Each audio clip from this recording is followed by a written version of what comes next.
Welcome to another episode of the Aro Benaiah Show, where we spotlight the stories of trade people, entrepreneur, innovator, builder, building businesses with their hands and grit. Today, I'm excited to have Alek Krylov with us. Alek is a serial entrepreneur who has created, who has chartered career on Wall Street, helping to manage and grow portfolio business, and even took a company public on NASDAQ. But he didn't stop there. He transitioned into home service industry, finding STEM Estero, a New Jersey-based company specializing in gutter roofing and underground drainage. Alec has a unique perspective on what it takes to build and scale a trade business, which while maintaining quality and trust in an industry where those values are often underlooked. Alec, welcome back to the show. Well, thank you for having me, Aro. It's an honor and pleasure to be here. We can have some interesting discussion points here to share with the audience. Yeah, once again, thank you. Yeah, Alec, your career started from trade on Wall Street. And can you tell us about this your early life starting there before you actually venture into gutter roofing and building underground drainage? Yes. So my background is actually very eclectic. I am hailing from Russia. I was born and raised there.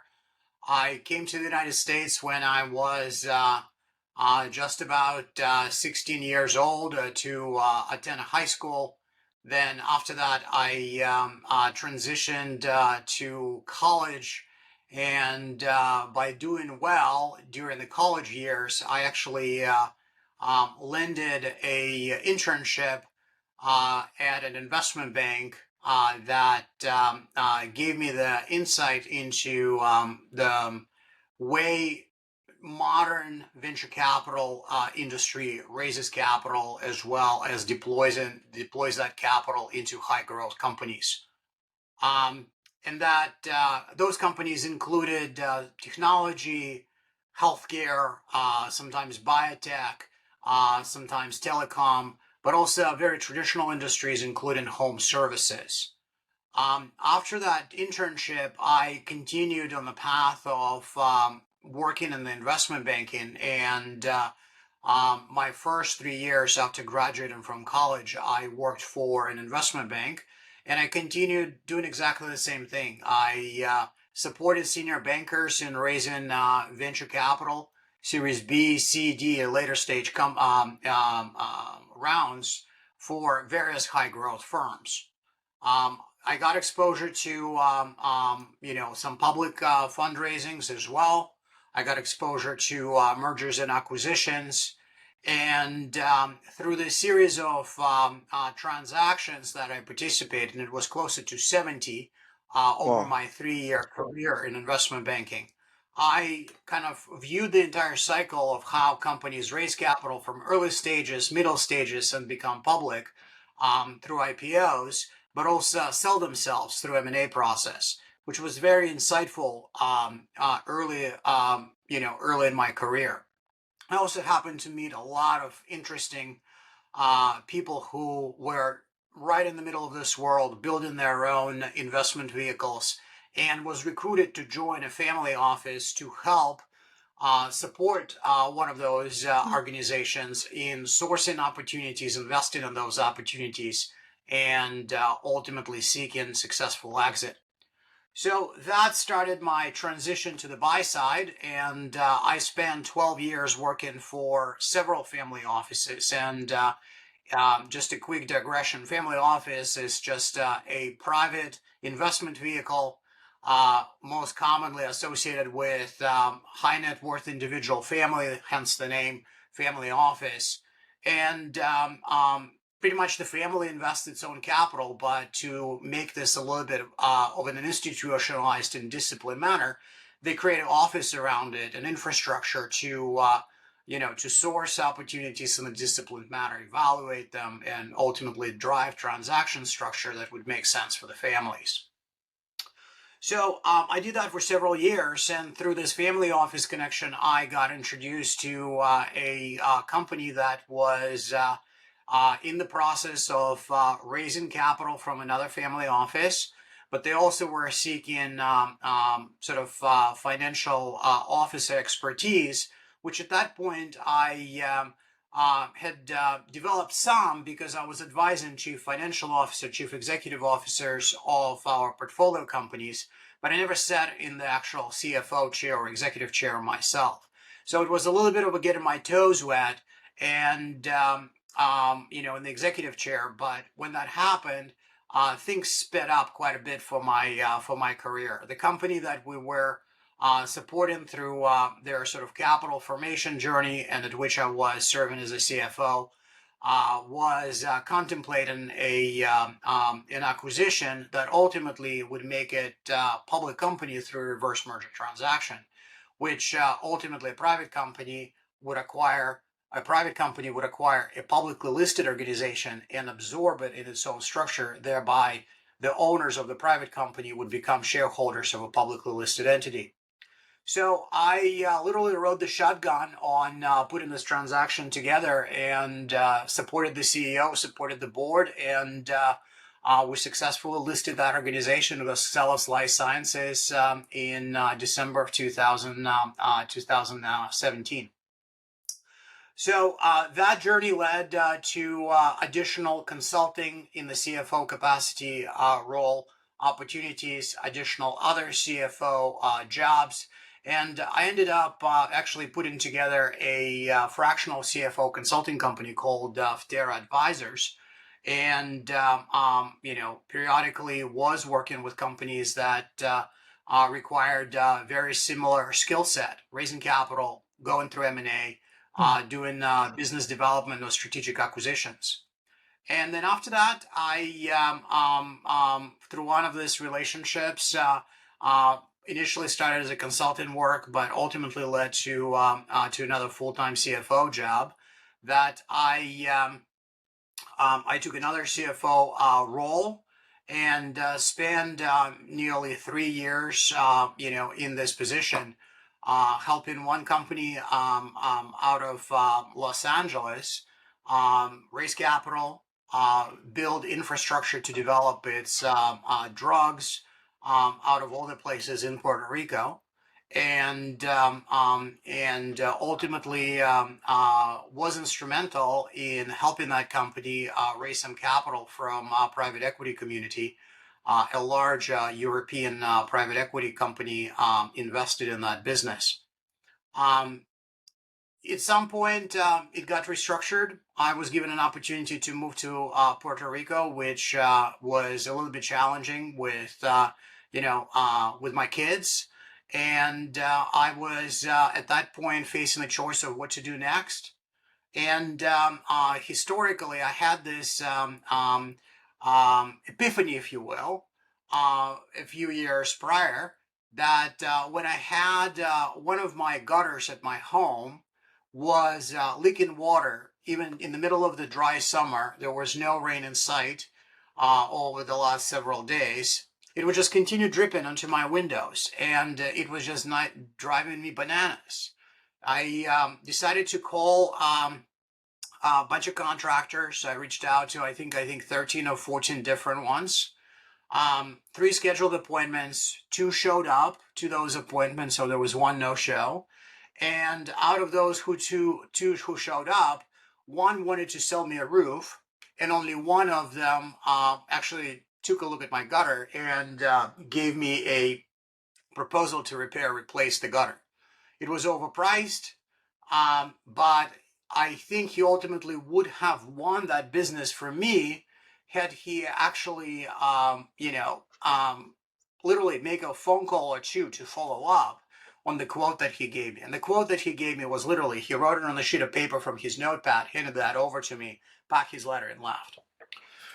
So that memory kind of bubbled up to the top of my mind after I was thinking sort of what the next step in my career is going to be, at that point. And I decided that I wanted to, to start my own organization and see if we can capitalize on this opportunity, what appeared to be in the gutter space. And the theme behind it was we would invest significantly in technology to automate some of the processes in customer communication. We would create incentives and infrastructure to follow up with the customers a little bit more in a disciplined manner, and we would build a team that is there to to serve the customers in a such a way that would address their needs as opposed to try to maximize the profit for the contractor. And that's what led to the creation of Stern Gutters.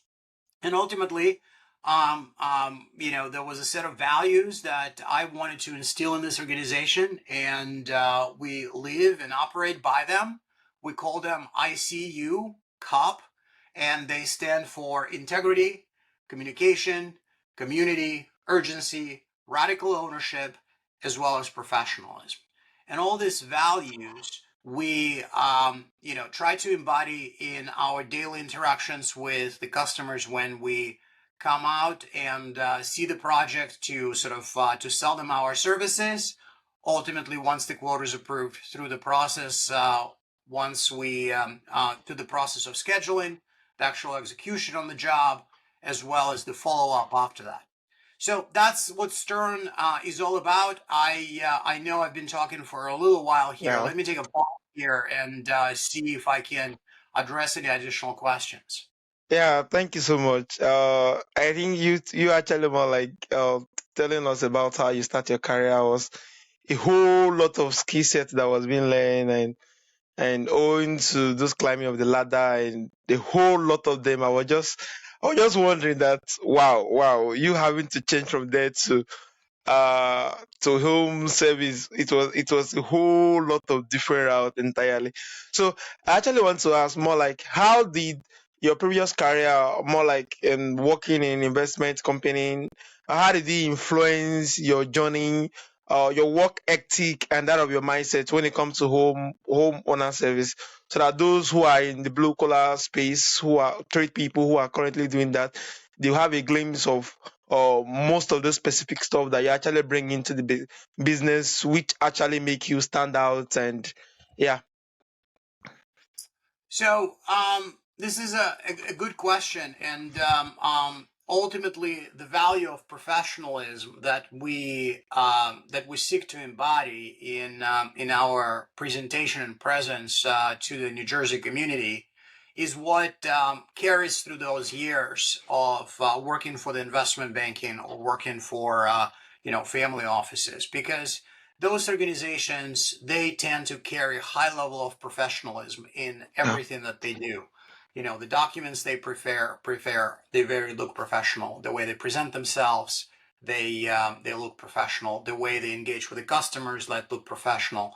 The way they treat customers is very professional. So this element of professionalism is not something that we take lightly, and it's almost like I'm trying to embody a white collar professionalism into this blue collar operation, and it's a journey. Some customers resonate. With some customers, it resonates, and with some, it doesn't. So we tend to sort of spend our energy and time with those customers that really appreciate this about our approach. And those customers who really don't necessarily seek that in their in their needs, we just not spend as much time. But again, going back to sort of to the professionalism and the way we interact with customers, that's what kind of runs as a late kind of is as a silver lining, as a silver thread throughout my career. And now Oh, I'm working to build this into the Stern operations. wow, that was really amazing. And also, I over time, I actually, for me personally, I run more like an industrial cleaning. And owing to this level of professionalism that you bring into your field, being that you're working a whole lot of different routes before coming to home service business. So more like, what are those certain things that clients over time on that look when they're actually more like, owing to your level of professionalism when reaching out to clients, are they at any points applying your professionalism, they actually more like underlook what you're doing, and they didn't get to understand, or more like they commonize what you are doing? Have they at any time done this, and how were you able to kind of manage it? Aro, can you ask a question one more time? I just want to make sure that I fully understand what you'd like me to address. Okay, I said owing to the professionalism that you actually brought into the field, I know over time, a lot of clients, owing to their working a whole lot with the trade people and them not applying professionalism in terms of how they deal with things. And has there been any time where clients get to kind of underlook what you are doing, and they didn't get to understand, and still their level of the fact that they didn't understand what they are doing, you were doing, they underlook what the outcome is going to be like? So the way I understand the question is whether we are interacting with customers who don't fully appreciate this Yes, high yes, level yes, of yes. that we bring to Yeah. the table. Okay, yeah, I think this is a very pertinent question, and we deal with the customers like that a lot, and quite frankly, the biggest pool of customers who don't care as much about professionalism is those who prioritize lowest rock bottom prices. And we decided very early on that we won't be successful in being the lowest bidder and the high professionalism service provider. We just needed to choose. And the choice was very early on that we are not going to be the lowest bidder. And those customers who prefer to bid onto the sort of to work with the lowest price contractors, that's of course their prerogative. We emphasize that together with the high level of professionalism, we bring high level of transparency. We'll bring consistent communication. We'll bring access, meaning that the customers, if they want to reach us by text, email, phone call, or any other means, we will be available to them even after the job is done. Last but not least, I wanted to highlight that we, on every single project we do, we provide 3-year workmanship warranty. So if something that we install, repair, is not working right, is not functioning the way it's supposed to, or doesn't meet customer expectations, all the customer have to do is just call us, and we'll be there. We'll address the issues, and that also sort of embodies how we interact with customers and refer to them. So I keep referring customers, but internally we talk about our customers as clients, because Mm. in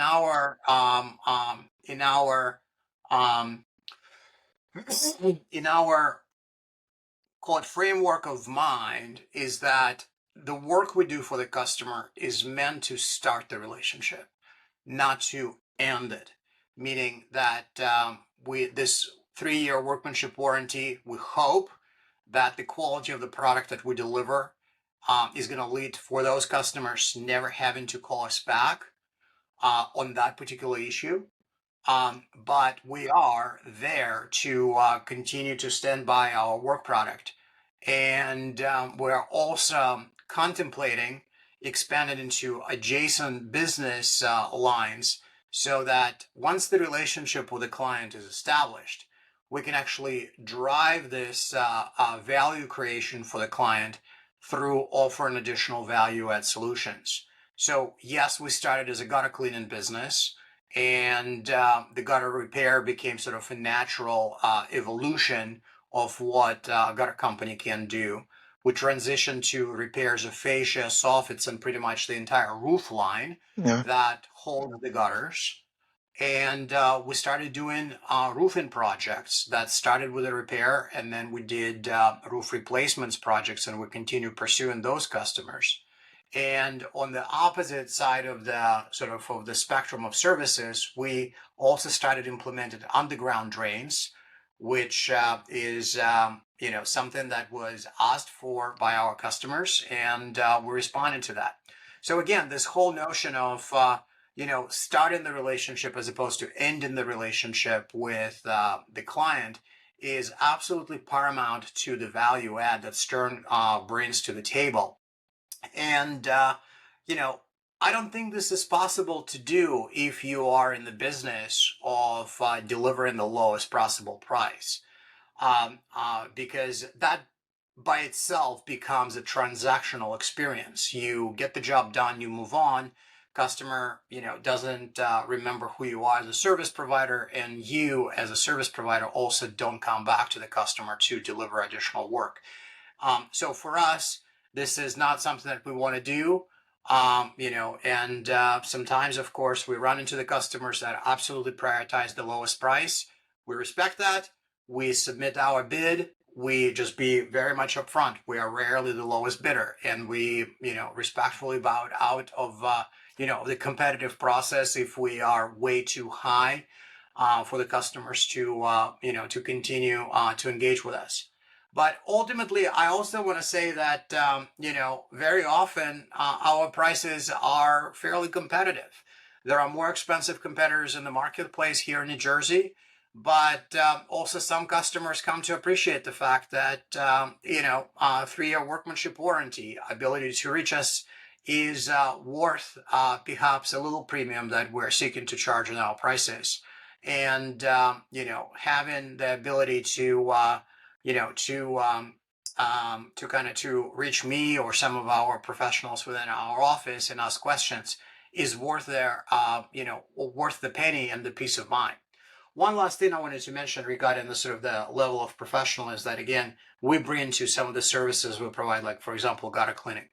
It became very, very standard very early on that in addition to doing the actual gutter cleaning, Yeah. we would take before and after pictures and share those pictures with the homeowners after we complete the work. Number one, we wanted to highlight, the actual work that we did, so that the homeowners have the comfort that we actually completed the work.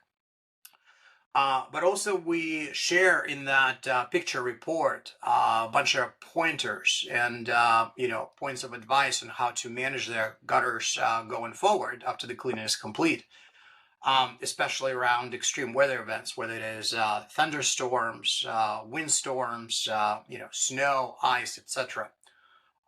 And what became very quickly transparent is that this ability to observe the work product that normally is not available to the homeowners because the gutters are up there, and unless you're willing to climb into the ladder and actually look what is happening on your roof eave, um, you know, people don't know how whether the gutters were cleaned and whether they whether indeed they function properly. But here with this report, we are right Yeah. there giving the customers the comfort that we actually completed the job. And it also started opening opportunities for the customers. Well, if I know that the job is going to be done, I have the comfort of the report, I don't need to be home for it. We're not getting into the company's home, the client's home. We don't need access to inside of, and they don't need to be there. So some customers just simply opt to send us a text. Please schedule me for the cleaning and send me the bill together with a report. And we started servicing customers, the whole slew of them, in such a way that they can be in New York City doing their daily job. We're going to schedule them. We're going to let them know that we're going to come and take care of their gutters. We're going to send them the report, and they're absolutely comfortable with this approach. So that's sort of our kind of long-winded answer. Again, apologies for Yeah. to your question whether some people don't appreciate the professionalism as the value that we deliver, Yeah. and I respect that, and it's just simply not our pool of customers that we want to appeal to. Yeah. It's the way you actually answered the question. It was so profound, being that I think at one point I actually admire the offer you guys actually put into place in attracting clients, because sometimes what differs in the market between various companies is the offer, and your offer is like irresistible, owing to the fact that 3 years workmanship warranty is a whole lot. Like, and the fact that you actually make reference of the fact that you guys take pictures of before and after and giving us a report of how they could, yeah, more like looking forward, more like make it better without having that same similar issues, which is very, very profound. So at one point I was very, very close. I was wondering, how did you actually came up with this offer? Because even the offer alone is something that can, even if client has some bias concerning what the outcome will be, the 3 years workmanship warranty will actually cancel all their doubts, and in terms of what they should expect and how long they should actually be looking forward to it. So I was very curious, how did they actually come up with this offer? It's an excellent question, and it was through trial and error. And we initially were just doing the repairs, doing the installations, doing the cleanings, without necessarily offering any warranty or any post service support. And it wasn't extremely clear from the feedback we were getting from the customers that this is what market was expecting or demanding. It's only through some conversations in private that it sort of became clear that some customers call us and want us to come back because something is not working right. And it just kind of became this light bulb moment. So it's like, if we are losing business because the customers do not have the comfort that we are going to be there to sort of support our installations or support our work after the service is done, then we're missing on the huge opportunity to, number one, service the customers properly, but number two, on the marketplace. And I started testing this with some of the conversations with clients, and and it became very, very clear that once you are offering, your prices may be the same or very similar, and those who offer this post-service, post-transaction support tend to get more receptivity from the homeowners than obviously those contractors that do not. And ultimately, that became the new standard. And this standard of call it a salesmanship translated into the standard of craftsmanship, or the quality that our installers and the service people need to embody, because they know, and we emphasize this in our internal meetings, we promise 3-year warranty, right? You guys not going to get paid as much money for doing the service calls or the Yeah. warranty calls versus the actual original work that you install. So there is a built-in sort of mechanism, an incentive mechanism to avoid service calls. And for us, that also means go an extra mile, right? For our installations, we when we install gutters from scratch, we started installing the so-called gutter apron, or drip edge flashing. And this is that piece of aluminum that goes sort of under the first shingle of the roof Mm. and then lands into the gutter. And the reason we started doing this is that almost we looked at the stats, 60 or 70% of initial service calls we were receiving last year was from the gutters leaking between the fascia board and the actual Yeah. gutter. So it's like, well, look, if we are trying to minimize the amount of service calls and also create the quality service for the homeowners, let's just make this a standard. Yes, it's going to cost us additional money in terms of the materials. It may Mm. slow us down because we are taking longer to complete the project. But on the bigger sort of scale of things, doing this extra step has started translating, and we're observing this year relative to the last year, a material improvement in both the relationship with the customers, but also fewer service calls that we have to do. And the team who is there in the field installing, they actually embrace this quite deeply. They understand the value of doing the job right the very first time, even if it means taking a little longer at the very end, because in the longer term, that creates value for the homeowner, and ultimately that translates to the value for them as well. Wow, that was super amazing. So more like looking back, was entrepreneurship something you always know you would do? Was it something you were drawn out to, or is something you figure out along the way? Because your answers to the various questions I've asked has been so sophisticated. It's as though you already figure out before now that you are going to become an entrepreneur. So how did it actually come into being, or did you develop it over time?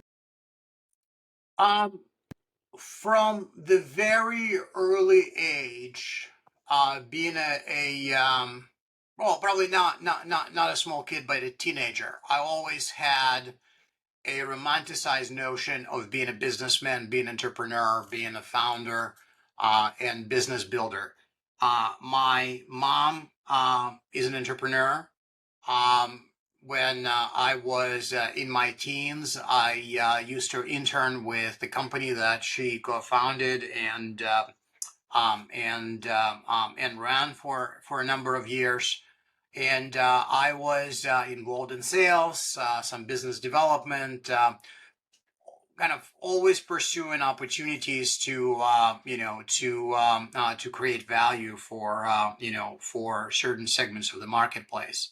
And that was one of the motivations for me to actually go to the United States to get the education that would create a very strong, uh, call it a foundation for business, because I always had this, draw, this attraction to Wow. run in the businesses, to create in the businesses. So ultimately, I think this, Stern has been almost like a full circle where, I spent several years, working for someone else, learning from that experience. And now I have the opportunity to translate some of that learnings into coaching and training the employees of our organization, and helping deliver value to the clients here in northern and central New Jersey. Wow, wow, that was really amazing.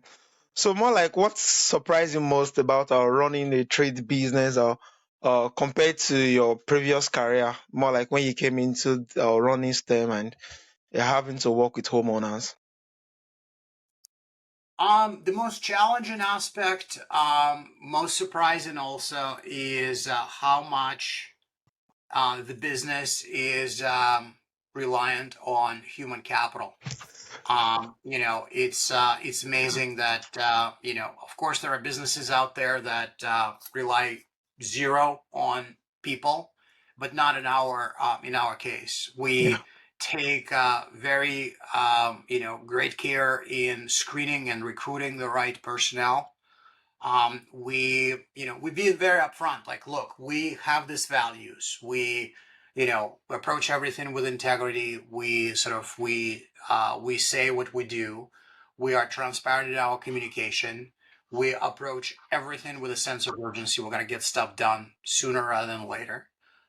We want to serve the community, which means we have to prioritize interests of the client, of the community, before our own personal interests. We of course approach everything from the perspective of the radical ownership. That means the buck stops with every single one of us on the team. You can't just count on somebody else to take care of stuff, to take care of business. And last but not least is, of course, this whole notion of professionalism, that, the high level of service that you expect from an investment banker, from the lawyer, from a consultant firm. We're bringing this into the service and homeowner here in New Jersey. But there is another element of the professionalism that is not super obvious, and that is something that I continue emphasizing for myself, but also for the team, and that is learning, growing, developing. Professionalism is not just about, oh, we are very much buttoned up, we carry ourselves, and we get everything perfect. Every professional knows that You cannot be perfect all the time. Yeah.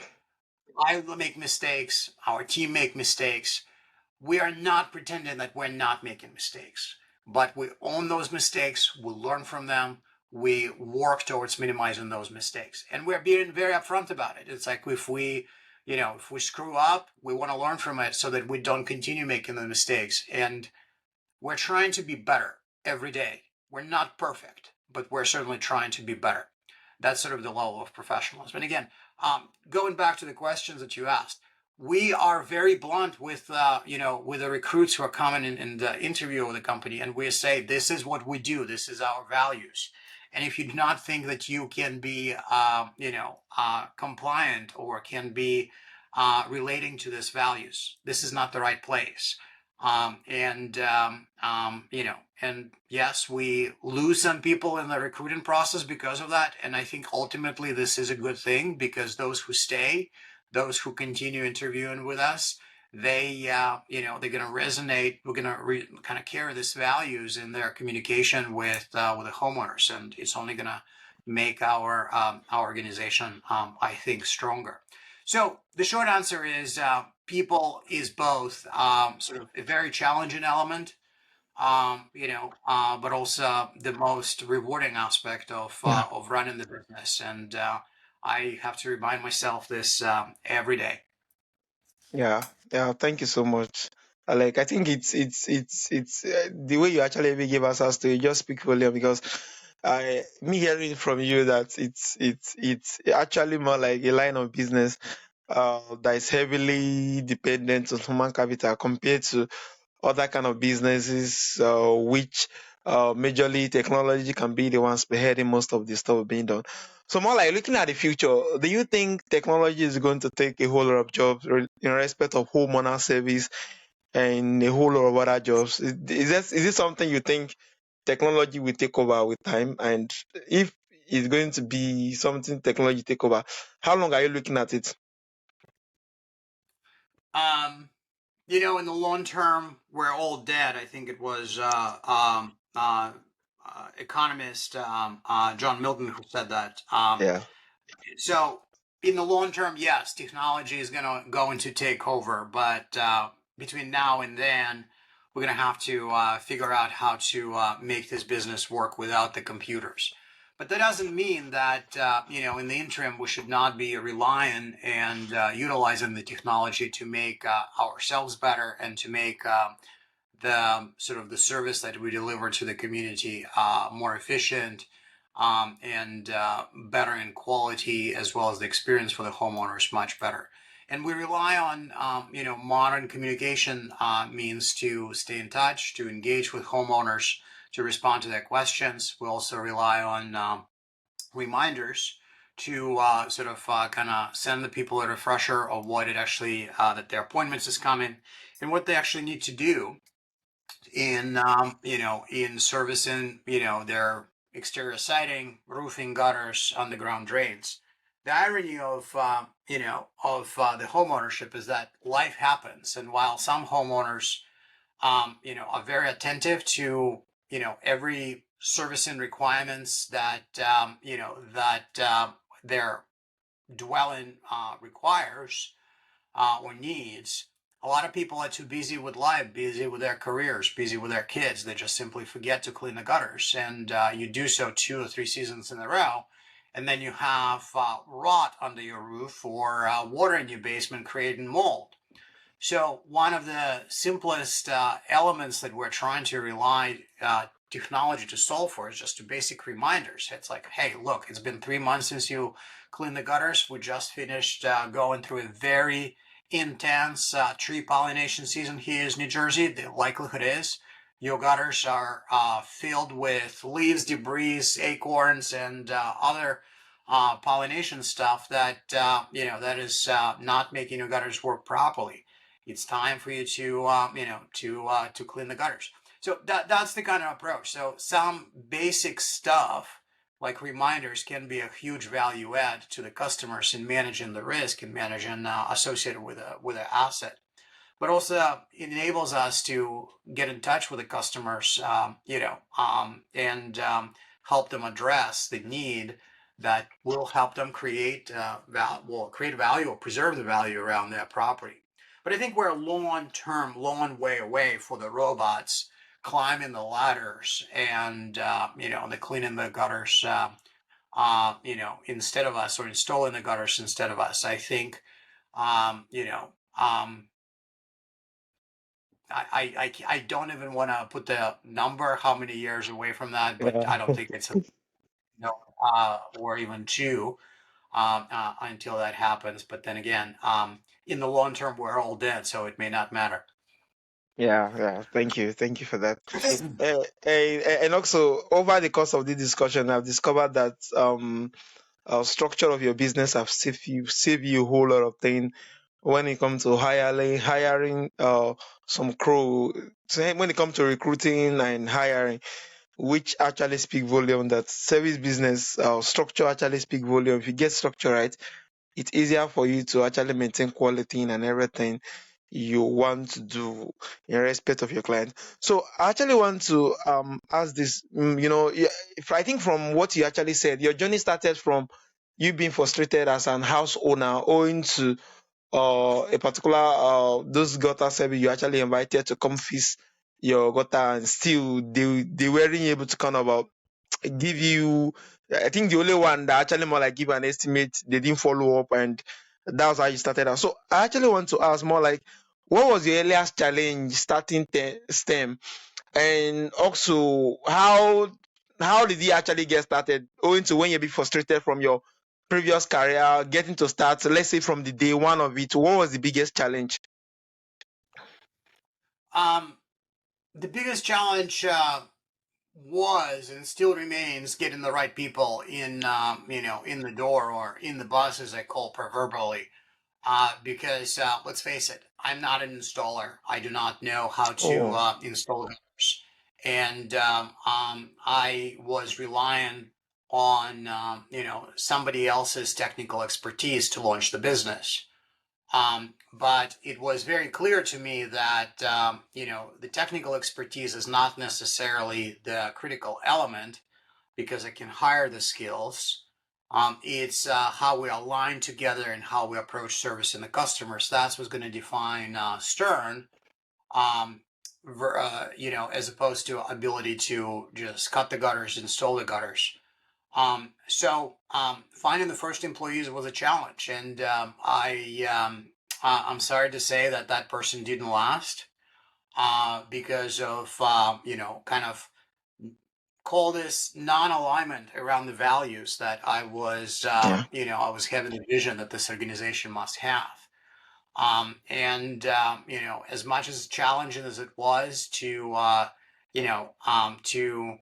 getting sort of more talent in the door just to be able to respond to the customers who wanted us to provide the service. It also became very evident that I need to have the right people on the bus. Very very early because it's not going to be easy to running the business is hard. Running the yeah, business with people who do not see the world yeah, in the similar way that you do in terms of how to deliver value is much much harder. much. So that was the biggest challenge, and I think once I crystallized that, let's get the right people on the bus. The entire process, I don't want to say it's easy right now. It's never easy, but I think it is easier than trying to get anyone who is willing to come Yeah, on board on the bus just for the sake of, oh, I need to complete this installation as soon as practical. That we no longer do. We no longer bring every single person in just for the sake of, immediate projects that we need to address. We talk to the customers, we give them comfort that we're going to get the job done. We just want to make sure that there is a right talent who is doing this work, not just for the sake of ours as an organization, but also for the sake of the customer. Again, going back to the quality and workmanship and warranty that we provide, we want to have right people doing the work from technical perspective as well as their commitment to the final outcome. wow, that was amazing. Just the way you said, if you could get the aspect of recruiting right in terms of them aligned to the culture and everything, yeah, you have a less difficult issue. despite the process is still difficult, but the fact that you have the right team make it a bit less difficult compared to having a whole lot of crew who doesn't align with the value, and at the end of the day it's going to kind of yeah, it's going to sprout a whole lot of different things that you wouldn't want to actually imbibe owing to how you actually structure the culture. So if you were to, for our trade persons who are just starting out, who are looking forward to scaling, who are looking forward to creating a structure, what is going to be your advice to them? Um, I um, I don't know if I have that advice. Again, we started this call with me saying I don't have the answers. I can just Yeah, share what yeah, has worked for me over the last couple of years. And I don't think I have the crystal ball or this proverbial silver bullet insight into how to start the operation and seek to scale. We are struggling with this every day. Um, yeah. but I think having a vision of who you want to be, whether you're $500,000 company or a $2 million company, is helpful because you will be making choices that are going to help you get there. So kind of the vision for the future company creates the framework of what you want to pursue. I think that's important. I think standardization in operations is also very important. You don't want to be um, a every kind of service provider to every single ask that is out there from the homeowner. And I think during the first few weeks, we were tempted to be everything that the homeowners ask, and they ask a lot, and you cannot succeed in just in being kind of everything to every single person. We stayed narrowly focused on gutters, and ultimately, I think we have benefited from this focus that there is a little bit of a perception around Stern Mhm. that we are deep gutter experts in northern and central New Jersey.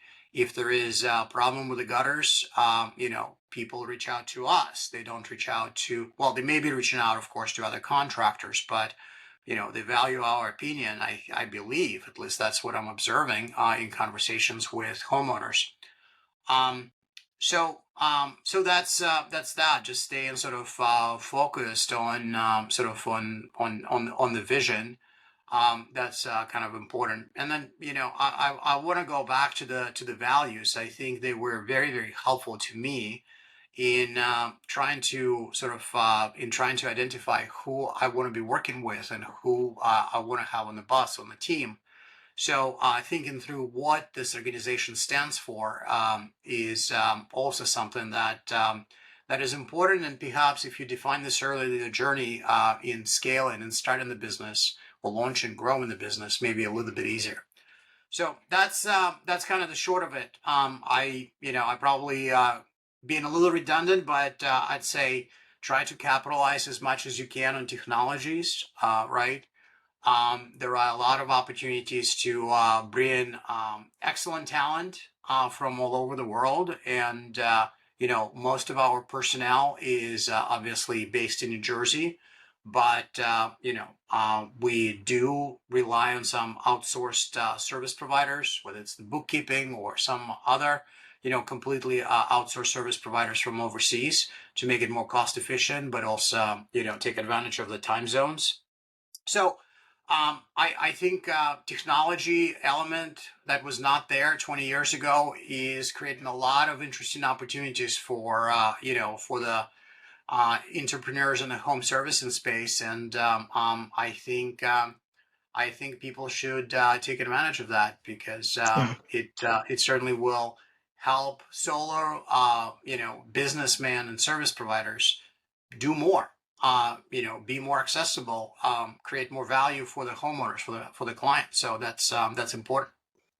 Yeah, thank you so much, Alec. I think it's you really speak volume on which is very key, that defining your target audience and know who you are serving and who you are not, which simply means I think that actually more like even make you to be narrow focus and know what you're expected to do, other than being everything for every single client, which at the end of the day you might not be able to kind of capitalize on, and they wouldn't you wouldn't be an authority in that particular field compared to when you narrow down to a particular field and yeah, double down on it.